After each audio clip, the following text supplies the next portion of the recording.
Hello and welcome to the 5th episode. और आज हम पढ़ने वाले हैं कि कैसे अलग अलग डिफरेंट क्लासेस ने पार्टिसिपेट किया था सिविल डिसओबीडियंस मूवमेंट को। ठीक है, तो यहाँ पर जो है तीन मेन डिफरेंट क्लासेस की स्टडी करेंगे हम। एक तो रिच एंड पुअर पीजेंट्स, इनका कैसे पार्टिसिपेशन रहा था। Then about industrialist and factory workers, और तीसरा जो इंपॉर्टेंट है विमेन, कि विमेन ने कैसे पार्टिसिपेट किया था इस मूवमेंट को। ठीक है, तो सबसे पहले देखते हैं रिच पीजेंट्स। तो रिच पीजेंट्स जो अमीर किसान थे, लैंडलॉर्ड्स थे, उन्होंने कैसे पार्टिसिपेट किया था इस मूवमेंट के अंदर।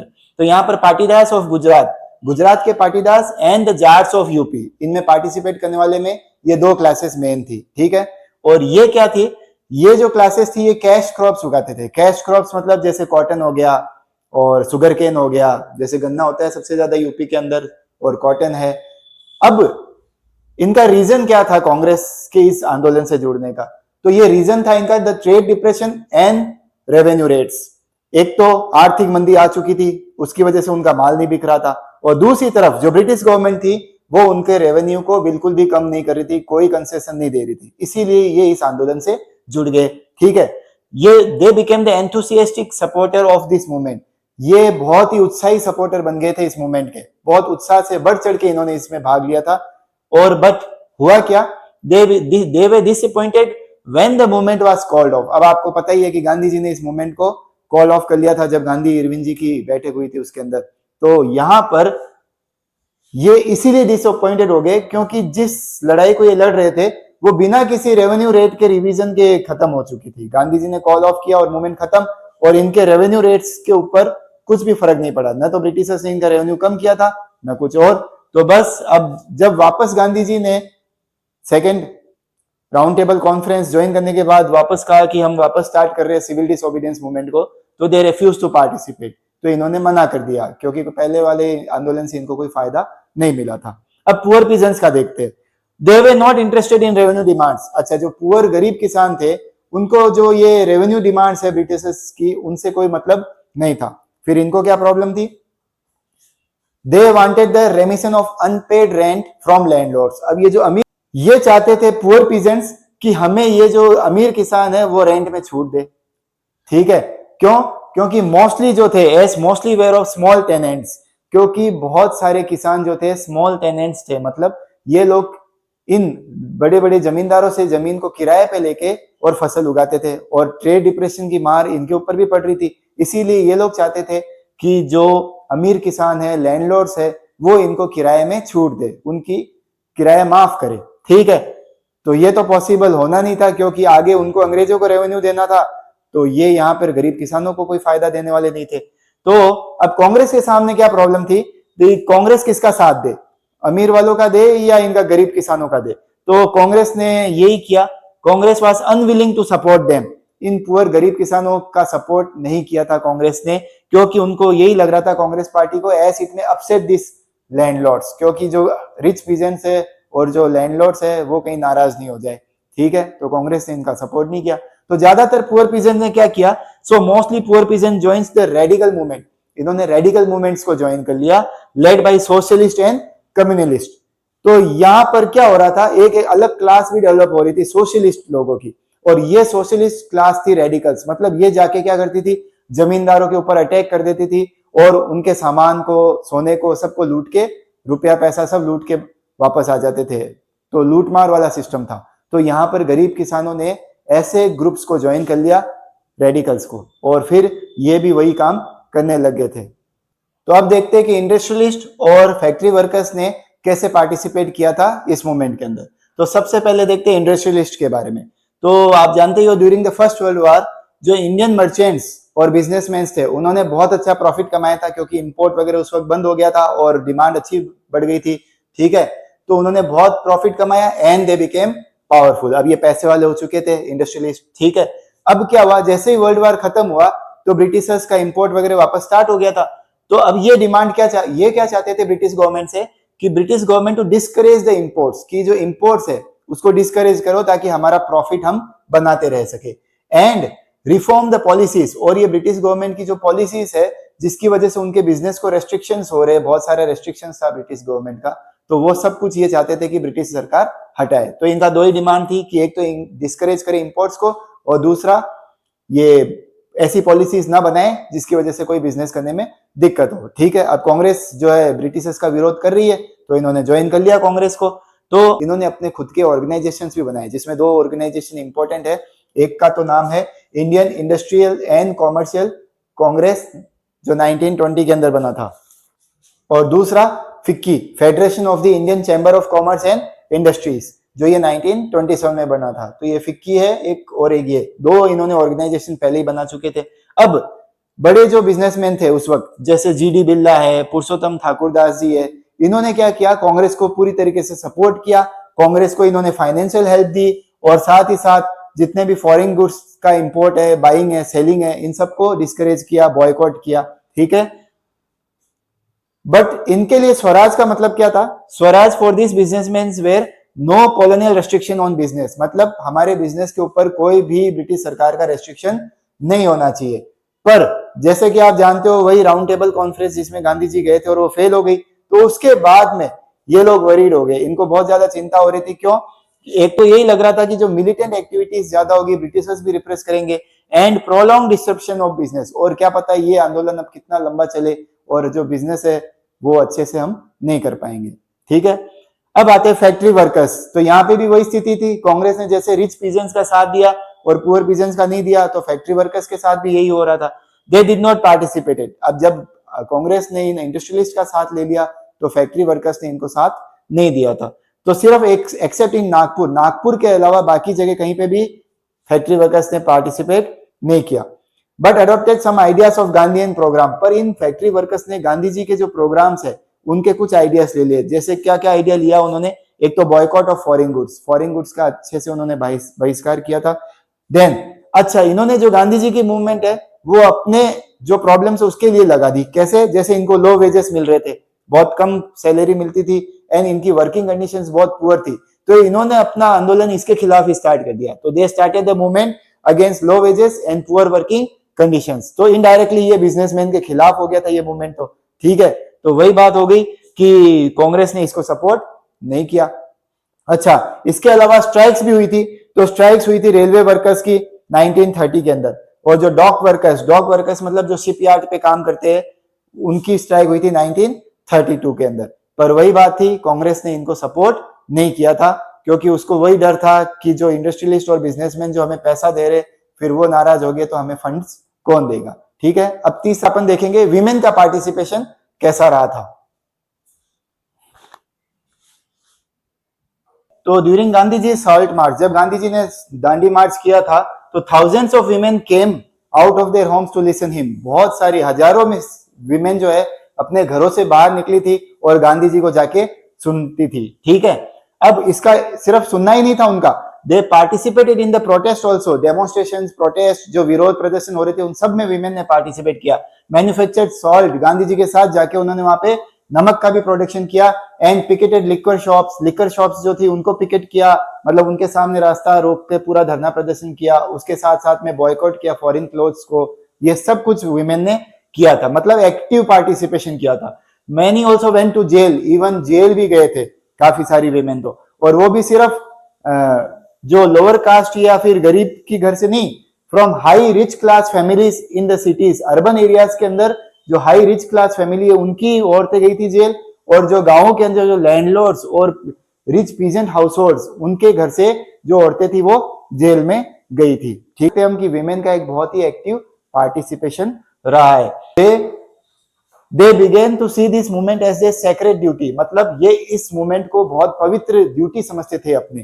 ठीक है, but it did not change the position of the women in the way they were visualised. पर वीमेन ने इतना पार्टिसिपेशन किया, जेल तक वो गए और इसको अपना एक पवित्र ड्यूटी मानती थी, फिर भी उनकी जो पोजीशन थी, जैसे लोग उनको विजुअलाइज करते थे, उस पोजीशन से वो कभी ऊपर नहीं आई। उस वक्त क्या पोजीशन थी उनकी कि वीमेन का काम क्या है? सिर्फ घर का चौका चूल्हा वगैरह, बच्चों को संभाले, चौका चूल्हा करे, यही काम है वीमेन का।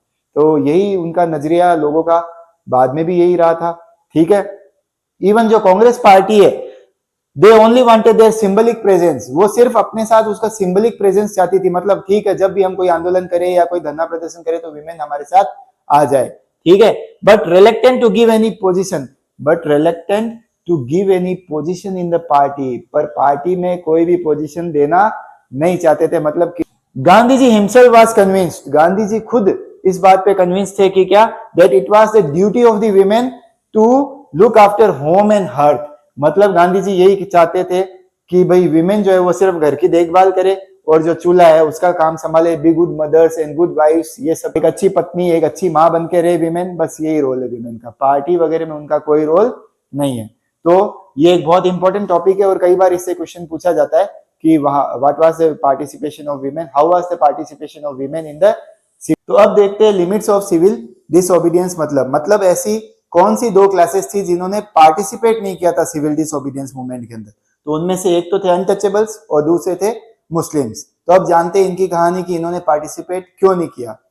अनटचेबल्स आप जानते हैं उनकी स्थिति कैसी थी। इंडिया में पहले जाति के आधार पर भेदभाव बहुत ज्यादा हुआ करता था और अनटचेबल्स उनको तो इवन मंदिरों में एंट्री नहीं थी, उनके लिए कुएं जो थे वो अलग थे और स्कूल्स के अंदर उन्हें पढ़ाया नहीं जाता था। आप अगर आपने भीमराव अंबेडकर जी के बारे में पढ़ा है तो आप जानते होंगे कैसे उन्होंने स्कूल में नीचे बैठकर, इवन उनको बेंच पे भी बैठने नहीं दिया जाता था और कभी किसी टीचर ने उनकी कॉपी तक इवन चेक नहीं की थी और पूरी स्कूल की उनसे सफाई करवाते थे। तो ये हालत थी, इस हालत में उन्होंने पढ़ाई की थी।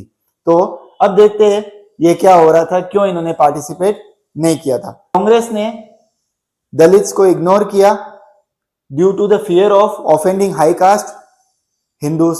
ऐसा कि भाई बड़ी कास्ट ऊंची जाति वाले हिंदूज नाराज नहीं हो जाए, इसलिए कांग्रेस ने भी दलित्स को इग्नोर किया था। बट महात्मा गांधी जो थे वो हमेशा सपोर्टिव थे अनटचेबल्स को और महात्मा गांधी ने तो इवन उन्हें नाम दिया हरिजन। हरिजन का मतलब हरि की संतान, यानी द चिल्ड्रन ऑफ गॉड, ये जो भगवान की संतान है। एंड इनके लिए सत्याग्रह तक ऑर्गेनाइज किए इन्होंने, महात्मा गांधी जी उन्होंने सत्याग्रह ऑर्गेनाइज किया for their entry into temples and access to public wells, tank, schools etcetera. इन सब के लिए महात्मा गांधी ने आवाज उठाई थी। ठीक है, अच्छा, महात्मा गांधी खुद ही टॉयलेट्स क्लीन करते थे अपने आश्रम में और जो दूसरी जाति के लोग हैं, ऊंची जाति के लोग, उनको भी ये समझाया जाता था, उनको भी ये समझाते थे कि वो भी अपने हार्ट के अंदर चेंजेस करे और इन्हें उचित सम्मान दे। अब ऐसा तो कुछ चेंजेस एकदम से तो होने वाला था नहीं, तो ठीक है। अब तो दलित्स ने क्या किया, उन्होंने अपने आप को ऑर्गेनाइज करना शुरू कर दिया एंड डिमांडेड, और उनकी क्या डिमांड आ गई थी, रिजर्वेशन इन एजुकेशनल इंस्टीट्यूशंस, कि जितने भी हमें एजुकेशनल इंस्टीट्यूशन में रिजर्वेशन चाहिए and separate electorate for legislative councils, और जो लेजिस्लेटिव काउंसिल्स के जो इलेक्शंस होंगे उसमें हमें एक सेपरेट इलेक्टोरेट चाहिए। ये सेपरेट इलेक्टोरेट का मतलब क्या होता है वो मैं अभी आपको आगे समझाऊंगा।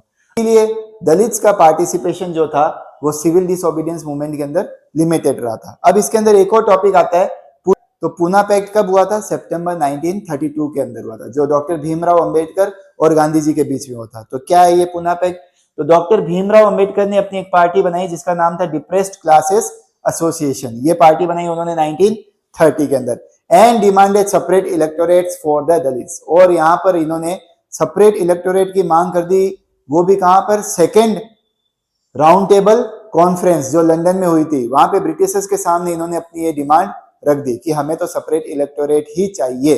ओके, अब ब्रिटिशर्स को तो और क्या चाहिए था, ऐसे ही मौके चाहिए थे कि लोगों को कैसे आपस में लड़ाए, तो डिवाइड एंड रूल की उनकी पॉलिसी थी, इसलिए उन्होंने तुरंत इस बात को एक्सेप्ट कर लिया, उनकी डिमांड को भी। अब इसको लेकर क्या हुआ, Gandhi ji began fast until that, Gandhi ji ने फास्ट स्टार्ट कर दिया कि भूख हड़ताल शुरू कर दी कि मैं मर जाऊंगा बट आपको ये सेपरेट इलेक्टोरेट नहीं लेने दूंगा। ऐसा क्यों, बिकॉज वो क्या चाहते थे, क्योंकि as it would disintegrate them from the society.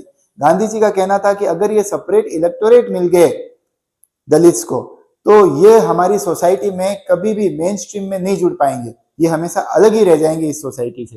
ठीक है, तो अब फाइनली गांधी जी की जो भूख हड़ताल को देखते हुए तो डॉक्टर अंबेडकर साहब ने गांधी जी के प्रपोजल को एक्सेप्ट कर लिया और दलित्स जो है उनको क्या दिया गया, रिजर्व सीट्स दी गई provincial and central legislative council के अंदर। रिजर्वेशन में क्या होता है, जैसे सपोज करो अगर राजस्थान में 200 सीट्स है, अब में से 30 सीट्स अगर रिजर्व कर दी दलित्स के लिए, ठीक है, तो अब क्या होगा, इसके अंदर कैंडिडेट जो है वो कौन होगा, दलित कैंडिडेट ही इस सीट के लिए खड़ा हो सकता है। ठीक है, और हम सब इसमें वोट देते हैं, अब जिसमें जो भी कोई जीत कर आएगा, पर 30 की 30 सीट्स जो है वो रिजर्व रहेगी दलित्स के लिए। और सेपरेट इलेक्टोरेट में क्या होता है, 30 सीट्स तो रिजर्व रहेगी रहेगी, ठीक है। कैंडिडेट भी होगा कौन, दलित, कैंडिडेट भी दलित का ही होगा, बट वोटिंग करने वाली जो जनता है वो भी कौन होगी, दलित। इसमें जो दूसरी जाति के लोग हैं वो वोटिंग नहीं देंगे, इसी को बोलते हैं सेपरेट इलेक्टोरेट, ठीक है। अब हम देखते हैं कि मुस्लिम्स ने इस सिविल डिसोबीडियंस मूवमेंट में पार्टिसिपेट क्यों नहीं किया था। तो after the decline of non cooperation खिलाफत मूवमेंट, तो वहां तक तो मुस्लिम साथ ही आए थे हिंदूज के नॉन कोऑपरेशन खिलाफत मूवमेंट के अंदर, बट उसके बाद क्या हुआ कि मुस्लिम जो थे they felt alienated from the Congress. अब कांग्रेस उस वक्त एसोसिएटेड थी हिंदू महासभा के साथ, और मुस्लिम्स जो लीडर्स थे वो एक तरह से अपने आप को अलग थलग महसूस कर रहे थे कांग्रेस पार्टी के अंदर, ठीक है। तो इसीलिए बस फिर उनकी भी वही डिमांड आ गई, तो मोहम्मद अली जिन्ना ने डिमांड कर ही दिया, क्या सेपरेट इलेक्टोरेट दे दो हमको, तो ठीक है।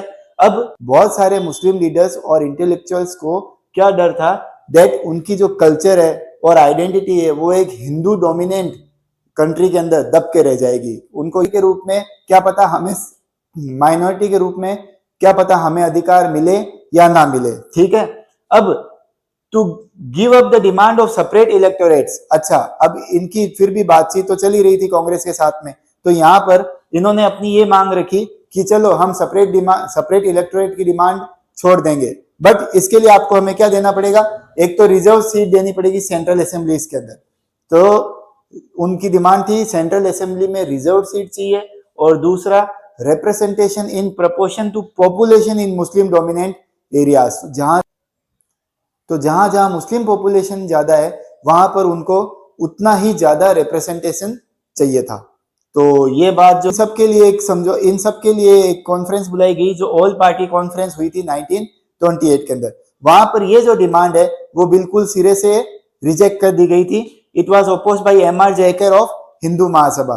तो फिर आप जानते ही हो इसके बाद में मुस्लिम्स ने यहाँ पर सिविल डिसोबीडियंस मूवमेंट में पार्टिसिपेट नहीं किया था, और उनकी जो सेपरेट इलेक्टोरेट की मांग थी उसी के आधार पर पाकिस्तान जो है एक सेपरेट कंट्री बना के देना पड़ा मुस्लिम्स को, ठीक है। तो आई होप सो ये टॉपिक आपको समझ में आया होगा। अब हम देखेंगे नेक्स्ट टॉपिक के अंदर कि कलेक्टिव बिलोंगिंग ने, जिस तरह से हमने रोमांटिक इमेजिनेशन में देखा था यूरोप के अंदर कैसे लोगों को जोड़ा था, वैसे कलेक्टिव बिलोंगिंग के अंदर कैसे जो है लोग इकट्ठे होंगे। So thank you for watching.